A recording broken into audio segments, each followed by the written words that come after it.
vast canyon glows beneath the fading sun. At the base of a jagged cliff, a 68-year-old woman lies shattered, blood trickling from a wound on her head, her voice growing fainter with every passing minute. She's miles from help, and predators are beginning to stir in the growing darkness. It seems like all hope is lost, until the silence is shattered by an unbelievable sound. Hoofbeats. Out of the shadows emerges a wild Mustang stallion, his presence almost surreal, cutting through the fear and gloom like a guardian of the canyon. What he does next? You won't believe it. Stay with us, because what you're about to hear is the astonishing true story of Mabel Richards, a retired park ranger, and Freedom, a wild horse who did the unthinkable. Before we dive back in, drop a comment with where you're watching from, and if this story moves you, hit that subscribe button, because tomorrow I've got something even more powerful to share. The day had started crisp and calm in Silveridge Canyon.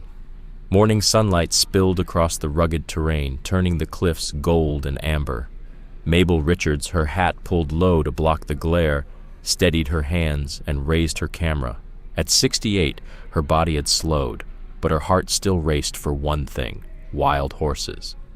"Just a little closer," she murmured, focusing her lens on a herd of mustangs grazing far below.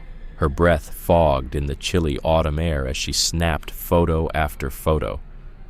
These weren't just horses. They were living legends, symbols of freedom and untamed spirit, and today's pictures weren't for her, they were for the courtroom. Developers were trying to seize the land, and these images would prove this herd had every right to be here. 3 hours from her cabin, everything was going well. "You're making this old woman hike too far," she chuckled, navigating a narrow trail clinging to the canyon wall. It was steep, uneven, but the view ahead would be worth it. She paused, breathing hard. Then, movement. A flicker of chestnut and white caught her eye. Slowly, she turned. There he was, the one she'd been hoping to find. "Freedom," she whispered. 3 years ago, she'd named him after rescuing him from illegal trappers. A stunning stallion, rich chestnut coat, bold white blaze down his face, one white sock on his front leg, leader of the herd, wild, untouchable. His ears twitched. Their eyes met across the distance. He didn't run. He never did. Not from her. He simply watched, curious, cautious, but never afraid. "Still watching over your family, old friend?" she whispered, raising her camera to frame the perfect shot. Then she took a single step back, and the ground vanished beneath her. One moment she stood on solid rock. The next, nothing. Her arms flailed, the camera flew, and her scream echoed through the canyon. She crashed down the slope, the world spinning around her. Pain tore through her body, her legs snapped. Her ribs cracked, sky and earth blurred in a storm of agony until she landed, broken, breathless, and still. She couldn't move. Blood ran warm down her face. Each breath came in short, stabbing gasps. The cliff towered above, the trail completely gone from view. "Help!" she croaked, but it was barely a whisper. No one knew where she was. No one would start looking until morning. The cold would come fast, and in these canyons, she wasn't alone. Mountain lions hunted here. She tried to move. White-hot pain screamed through her body. Her leg was definitely broken. Reaching into her pocket, she found her phone, but it was crushed, useless. "Think, Mabel. Just think," she whispered to herself, her voice trembling. Time crawled. The sun slid lower. The temperature dropped.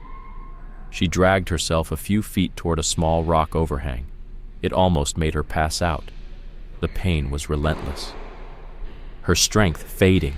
Then another sound, soft paws on stone. She froze. Blood turned cold. Slowly, painfully, she turned her head, eyes yellow, watching coyotes, 3 of them, 20 yards away, waiting. "No," she breathed.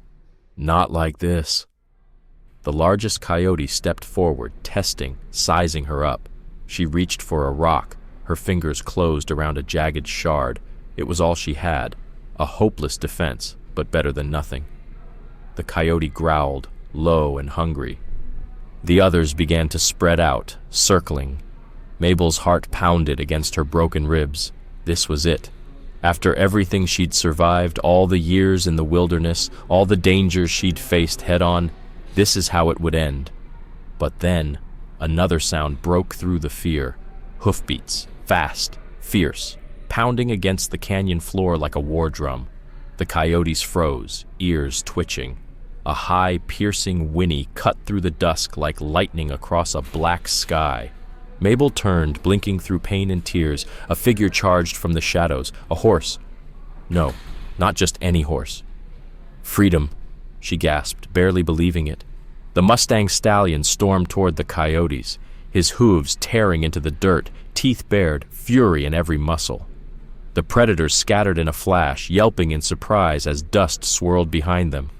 Then Freedom stopped, right between Mabel and danger, his body rigid, ears pinned back, like a sentry ready to fight again if needed. The standoff lasted only seconds. The coyotes disappeared into the growing dark. But Freedom didn't chase them. He turned back to Mabel instead, clouds of steam rising from his nostrils in the cold air. Mabel stared up at him, her mind spinning. This wasn't normal. Wild horses avoid people. They don't defend them. And yet, here he was, watching over her, protecting her. "What are you doing?" she whispered. Slowly, cautiously, Freedom stepped closer. His nostrils flared as he lowered his head to sniff her. Mabel didn't move. She didn't even breathe. The stallion circled her once. And then, in a moment that defied every instinct of his kind, he lay down beside her. Not close enough to touch, but close enough for her to feel the heat from his body. His eyes met hers, steady, intelligent, almost knowing. "You remember me?" she choked out, emotion catching in her throat. 3 years earlier, she'd found him in a snare, his leg torn, bleeding, swollen. She'd risked everything to free him. He should have bolted in fear, but he didn't. Something in his eyes, even then, had told her he understood. She'd cleaned the wound, backed away, let him choose. And he had. He stood his ground, looked at her for a long moment, then walked away. Now, as night fell over the canyon and the cold settled in like a curse, Mabel understood. He was returning the kindness. He was keeping her warm, guarding her. "Thank you," she whispered, tears sliding through the dirt on her face. The night turned brutal. Her body throbbed with every heartbeat. She drifted in and out of consciousness. But every time her eyes fluttered open, Freedom was still there, still watching. Once, when she moaned in pain, he let out a soft nicker, gentle, almost comforting. By dawn, she was worse, much worse. Fever burned through her, her lips cracked, her thoughts blurred. She knew with terrifying clarity she wouldn't survive another day without help, and Freedom knew too. As the first rays of light touched the canyon rim, he stood up. Mabel's heart lurched. No. Was he leaving? But instead of walking away, he moved toward her, close enough that his warm breath brushed her skin. Then, unbelievably, he knelt. He lowered his body to the ground beside her, just like before. But this time, in a way that meant something else entirely. An invitation. "You want me to get on?" she whispered, barely audible. Freedom didn't move. He waited, still, patient. And in his eyes, there was something that pulled her back from the edge. A spark. With pain crashing through her like waves, Mabel began to move, crawling, dragging herself. Every inch agony. She nearly blacked out, but Freedom didn't budge. Solid, steady, waiting. "This is insane," she gasped. "Wild horses don't do this." Using his mane for support, she pulled herself onto his back. The pain nearly swallowed her whole. The world spun, dimmed, but somehow she held on. "Okay," she breathed, gripping his mane with trembling fingers. "Okay." Slowly, gently, Freedom stood, adjusted his stance, balanced her, and began to walk. Mabel had no control, no reins, no saddle, no idea where he was taking her. All she could do was trust. Trust this wild stallion who had no reason to help her. No training, no map, just instinct and maybe loyalty. "Where are we going?" she murmured, her voice fading. Freedom didn't answer, but his gait was sure, steady, purposeful. Time lost all meaning. Mabel drifted in and out, hours, maybe minutes. She couldn't tell. Only the rhythm of Freedom's steps grounded her in reality, and then suddenly, they stopped. Water. She hadn't even realized how thirsty she was. But now, the stream in front of her looked like salvation. With shaking hands, she cupped the icy water and drank. It wasn't much, but it was enough to keep her going just a little longer. "Smart boy," she whispered, brushing her fingers weakly along his neck. "So smart." But they weren't out of danger yet. The canyon was still vast, and her strength, it was running out. She could feel it, rapidly now. The fever climbing higher, her body burning from within while she shivered violently in the cold. Infection was setting in, and somehow Freedom seemed to know. He let her drink, just for a moment, then continued their silent journey. As they moved, Mabel's thoughts turned to the absurdity of it all. 4 decades spent studying wild horses, protecting them, defending their right to roam free, and yet nothing in her life had ever prepared her for this. Wild mustangs didn't rescue humans. They avoided them, feared them, with good reason. But Freedom was rewriting every rule she thought she understood. "Why?" she murmured, her face pressed against his mane. "Why are you helping me?" He didn't answer, of course, just kept moving, one careful step at a time. But something in the air told her it wasn't without meaning, some connection, some ancient wordless bond that couldn't be explained, only felt. As the sun rose higher in the sky, her grip on reality began to fade. The sharp pain in her leg dulled to something distant, which she knew was a dangerous sign. Her fingers, still tangled in his mane, were going numb. She was slipping, physically, mentally, emotionally. "I don't think I can hold on much longer," she whispered. Freedom nickered softly, almost like he heard her. Then he glanced back at her just briefly, and in that moment something changed. He picked up his pace, faster, with purpose. Mabel's body began to slump, her fingers losing their grip. Her vision narrowed to a tunnel of light. The last thing she saw before the darkness swallowed her was Freedom's ears, pricked forward with determination, leading her towards something, anything, that might save her. If you're still watching, thank you. This story took time, heart, and everything in between to tell. If it moves you even a little, please subscribe. It means the world to us. Now back to the moment that changed everything. Voices, far away, muffled. Mabel was floating, adrift in darkness, her body weightless, disconnected. Was this death? No, there was too much pain. "Over here, I found something," a young man's voice called out, urgent. She tried to open her eyes. Heavy, so heavy. "It's her camera, Richard's camera. She has to be close." Another voice, older, rougher, familiar. "Mabel Richards, can you hear us?" With enormous effort, she forced her eyes open. Light, blinding shapes, blue sky, trees. Not the canyon floor anymore, here. Footsteps rushed toward her. A face appeared, shadowed by the sun. "May! Oh my God! Don't move!" Ranger Eric Lambert, tight with concern. Mabel tried to speak, her throat raw. "Freedom," she croaked. Eric's brow creased. "The Mustang? There's no horse here, May. Just you. You're at Coyote Ridge Trail Junction." Coyote Ridge? That was over 4 miles from where she'd fallen. That distance, with her injuries, was impossible. "I didn't crawl here," she said weakly, trying to lift her head. "He brought me. Freedom. He saved me." Eric exchanged a glance with another ranger kneeling nearby. Their faces held doubt, but before questions could come, more rescuers arrived, hauling medical gear. "Multiple fractures, head trauma, dehydration," a paramedic rattled off. "She needs evac now." Time blurred again. Pain exploded as they lifted her onto a backboard. Through it all, Mabel scanned the trees, desperate to see a chestnut coat, a flash of white, a familiar face. But there was nothing. "Freedom," she whispered as they carried her away. "Thank you." She woke to sterile lights and beeping machines. A hospital room, An IV dripped beside her. "Welcome back," came a voice. Dr. Susan Clark, longtime friend, a vet who'd worked alongside Mabel for years on wildlife rescues. "How long?" Mabel rasped. 3 days, Susan replied. "You've been drifting in and out, broken femur, cracked ribs, concussion, infections setting in. Honestly, May, you're lucky to be alive." "Not luck," Mabel said quietly. "Freedom?" Susan raised a brow.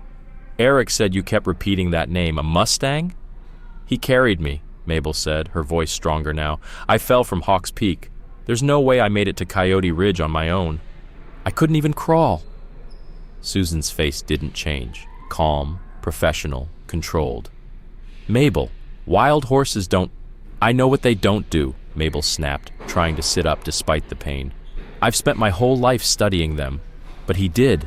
He did. Freedom. The same stallion I rescued 3 years ago from a snare. He stayed with me through the night, fought off coyotes, took me to water, and then—" Her voice trailed off, catching on the disbelief in Susan's eyes. "You don't believe me," Mabel said flatly. Susan hesitated. "I believe you experienced something powerful, but trauma, fever, dehydration, they can do strange things to the mind." "My mind is fine," Mabel snapped. "Check my clothes. There'll be horsehair on them, chestnut, with my blood, and under my fingernails." She stopped, eyes blazing with conviction. "Freedom was real. He is real. And he saved my life." Mabel was still gripping Freedom's mane when a knock at the door pulled her back to the present. Theodore Richards stepped into the hospital room, his weathered face breaking into a warm, relieved smile the moment he saw her awake. "There she is," he said, crossing to her bedside. "Giving everyone a scare, like always." Mabel reached for her nephew's hand. "Tell me. Please tell me someone's looking after the herd. That development meeting is only 2 weeks away." Theo exchanged a look with Dr. Susan Clark. "You just came out of a near-death experience," he said gently, "and you're worried about the Mustangs?" "That's why I was out there," Mabel insisted. "I got photos of the Phoenix Valley herd. Every last one of them." "The camera was damaged in the fall," Theodore said, choosing his words carefully. "But Ranger Lambert's team recovered the memory card. They're checking now to see if anything's salvageable." Mabel sank back into her pillows, frustration crossing her face. "Without those photos, Bennett Development will say there aren't enough horses to protect that land." "Let's worry about that later," Susan said, adjusting Mabel's IV. "Right now you need to focus on healing." But Mabel wouldn't let go of Theo's hand. "Tell me, has anyone seen him? Freedom. The stallion with the white blaze? Have any of the rangers mentioned him?" Theo hesitated. "May, they found you miles away from where your tracking beacon showed you were. How would they even know what horse to look for?" "Because he's the lead stallion. Because he's distinctive," she said. But her voice gave out, a harsh fit of coughing racking her body. Pain stabbed through her ribs. Susan moved quickly, administering medication through the IV. That's enough excitement for 1 day. As the sedative took hold, Mabel's thoughts blurred, but one stayed clear. Freedom. The stallion who had stood over her through that long, bitter night. That wasn't a hallucination. It wasn't a fever dream. It was real, and she would prove it. Sunlight poured through the hospital window the next time Mabel opened her eyes. Her room was empty, except for a wheelchair near the bed and a folded robe draped neatly over it. A note in Theodore's handwriting sat on top. "For when you're ready, short trips only." It had been 2 days since she'd fully regained consciousness. The infection was under control. The concussion symptoms were fading. Her leg had been set. Recovery would be long, but Mabel Richards had never been one to stay in bed longer than necessary. With gritted teeth and a will of iron, she got herself into the chair. Her ribs screamed in protest. She ignored them. She wheeled herself to the window and looked out over Pinewood Springs. From this third-floor view, she could just make out the bridges at the edge of Silveridge Canyon. Freedom was out there. She could feel it. A soft knock at the door. Melissa Richards, her granddaughter, walked in, carrying a laptop and a duffel bag. "Grandma, you should probably not be up," Melissa said, a half-scolding smile on her face. "Probably not," Mabel agreed, "but lying there was driving me crazy." "What's in the bag?" Melissa set everything down. "Clean clothes, your glasses, and—" She paused with a grin, pulling out a small envelope. "This." She held up a memory card. "Uncle Theo picked it up from Ranger Lambert this morning." Mabel's eyes widened. "The photos. Did any survive?" "That's what we're about to find out." Melissa opened the laptop, inserted the card, and navigated to the files. Mabel rolled closer, her heart pounding. The first few images loaded, sharp, breathtaking shots of the Phoenix Valley herd grazing freely in the valley. "These are incredible," Melissa whispered. "You can see individual markings, full herd size, everything." "Wait," Mabel said, pointing at the screen. "Go back." Melissa clicked through the photos. There he was, standing proud on a high ridge, sunlight glowing off his chestnut coat. The white blaze down his face unmistakable. "That's him," Mabel said. "That's Freedom." Melissa studied the photo, then turned back to her. "The stallion you said helped you." "Not said," Mabel corrected. "He did help me." "He saved my life." Melissa was quiet for a beat. Then, to Mabel's surprise, she nodded. "I believe you." Mabel blinked. "You do?" "I grew up hearing your stories about animals doing things science can't always explain. The orphaned elk calf that followed you for miles. The wolf that led you to its trapped packmate. I've seen things too. So if you tell me a wild Mustang carried you through the canyon and saved your life, I believe you." Tears welled in Mabel's eyes. "Thank you," she whispered. Melissa gently squeezed her hand, then turned back to the screen. "We have enough for the hearing. There's no way Bennett Development can claim that herd doesn't exist now." "Stanley Bennett's not easily deterred," Mabel warned. "He's wanted that land for years."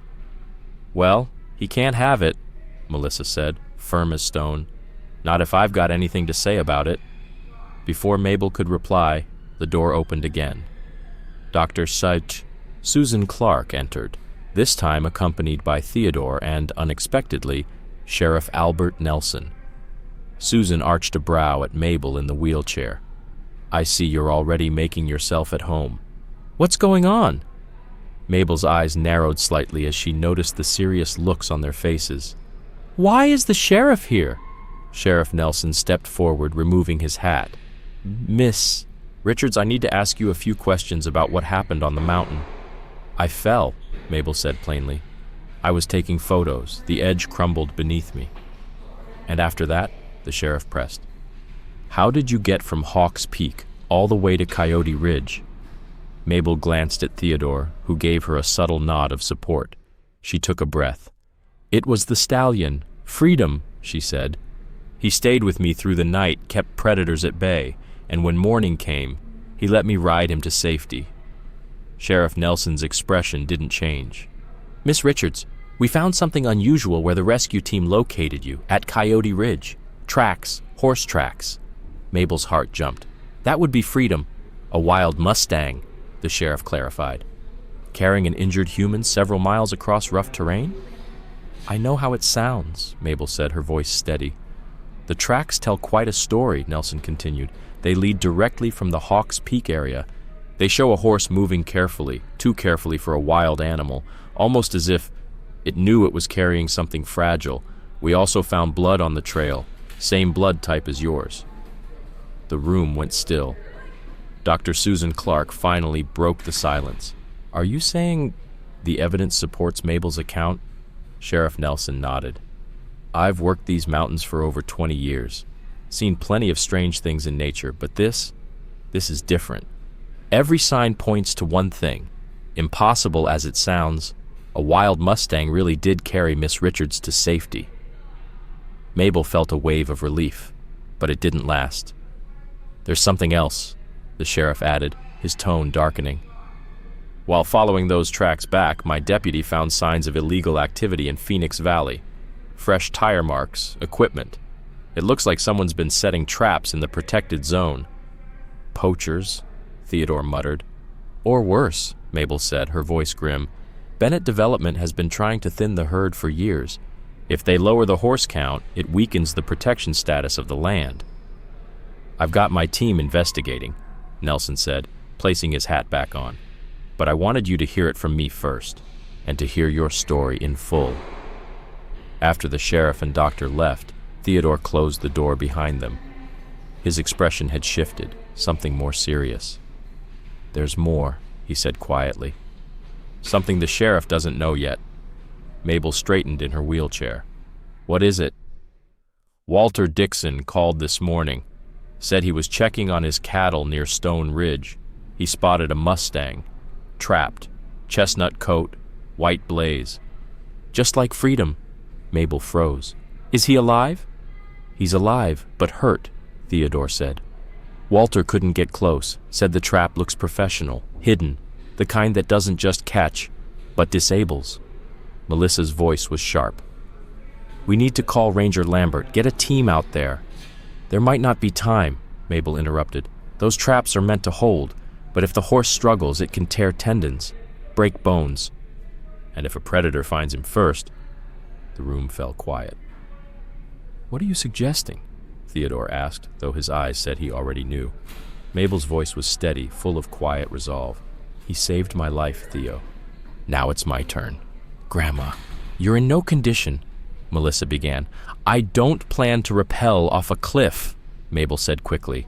But I know that horse. He trusts me. If anyone can get close, it's me. Theodore dragged a hand down his face. This is insane. So was a wild Mustang carrying me 4 miles through the mountains, Mabel shot back. But it happened. She reached for his hand. I can't leave him out there. I won't. A long silence passed. Then finally, Theodore exhaled slowly. I'll get the truck, but we do this my way. Safe. If it gets too dangerous, we call for backup. Mabel nodded, her whole body aching, but her heart full of fire. Deal. An hour later, against medical advice and loaded with painkillers, Mabel rode shotgun in Theodore's pickup. Her injured leg was propped carefully, wrapped tight. In the back seat, Melissa had packed her crutches and a field kit. They followed the old logging road deep into the forest, guided by Walter's directions. This is as far as we can take the truck, Theodore said, pulling into a clearing. Stone Ridge is still a mile out.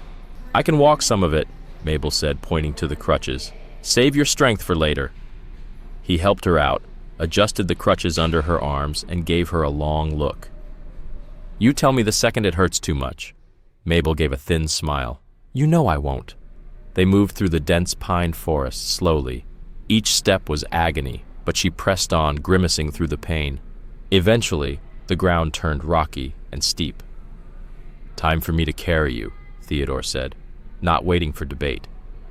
He lifted her with care and continued toward the old spring. Walter said the trap was just beyond this ridge, he murmured as they crested the rise. Mabel scanned the terrain with practiced eyes. She'd tracked wild animals all her life. There, she said, pointing toward a small hollow beside a patch of juniper trees.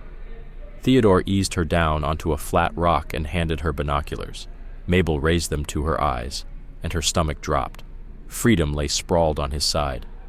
His right front leg twisted unnaturally, clamped in a steel snare. Blood soaked the ground where the wire had torn into his flesh. His sides heaved, breathing labored. He's exhausted, Mabel said softly. He's been fighting it for hours. After Mabel is injured in the mountains while observing a wild Mustang herd, a stallion she later names Freedom does the unthinkable. He stays by her side through the night and leads rescuers to her. When Mabel later finds Freedom trapped in an illegal snare, she risks her own recovery to save him. Their bond becomes undeniable. Mabel soon discovers the trap was likely set by contractors working under a luxury development plan headed by Stanley Bennett.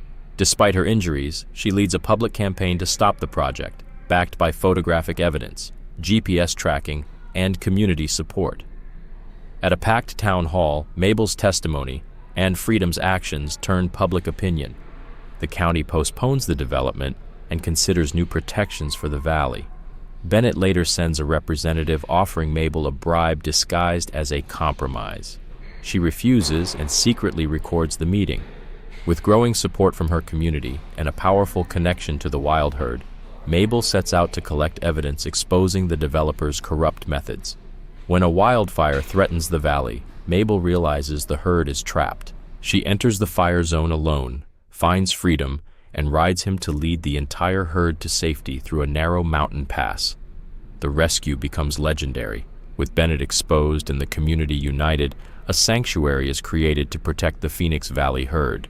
1 year later, the area is transformed. Freedom, now aging, begins to step back as leader, but not before one last direct visit to Mabel, an unspoken farewell. Their story becomes a national symbol of connection between humans and the wild, and of how courage, trust, and one shared moment can change everything.